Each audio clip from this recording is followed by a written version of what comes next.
Situation yeZimbabwe neZambia ndakada kuitarisa inogona kunosvika pa situation yeRussia neUkraine bebe, but nekuda kwemashoko andiri kuona akuita achichinjana vanhu mbijana kubva pakatanga pataurwa mashoko aya napresident ED vari kuRussia.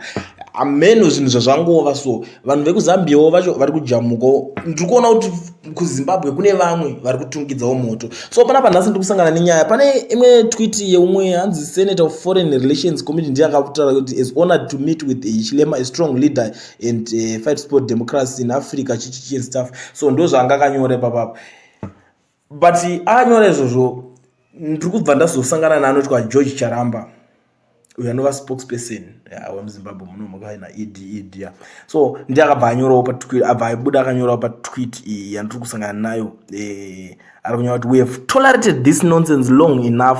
The wise will look at the Russia-Ukraine conflict and extract valuable lessons before it's too late. We have been great neighbors, but as things change, we will adjust accordingly for the sake of territorial integrity and national interests.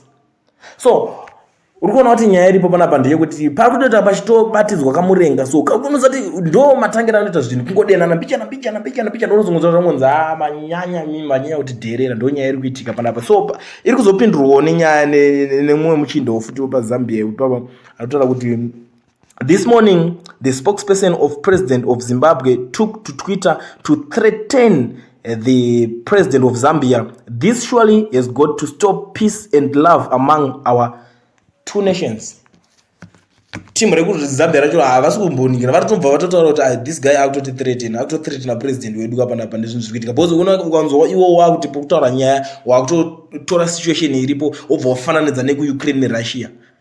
Ndo imwe yanga iri kumbotaurwa yanga ichinzikana pana anofungidzwa kuti mune bhesi racho reUSA muZambia ngauya atiratidze pariri tobva tamupa 1000 kana warishaya tokusunga. Ndo zvinhu zvazvichiitika nditi, but panapa ndiri kuona futi kuti uyo akutobudawo ari kutaurawo manje kuti aiwa vanyanya vagarisa nguva refu vachiita zvinhu zvatakanyarara pane kakuthreatena nakarepo. And situation iyi kai tikanyakuiregerera inopedzera yadarikira yaenda. Handisi kuziva zvangu kuti zvinozoti benefita chii at the end of the day senyika kakuvhundidzirana. Ndoziva kuti nyika security yenyika inodiwa.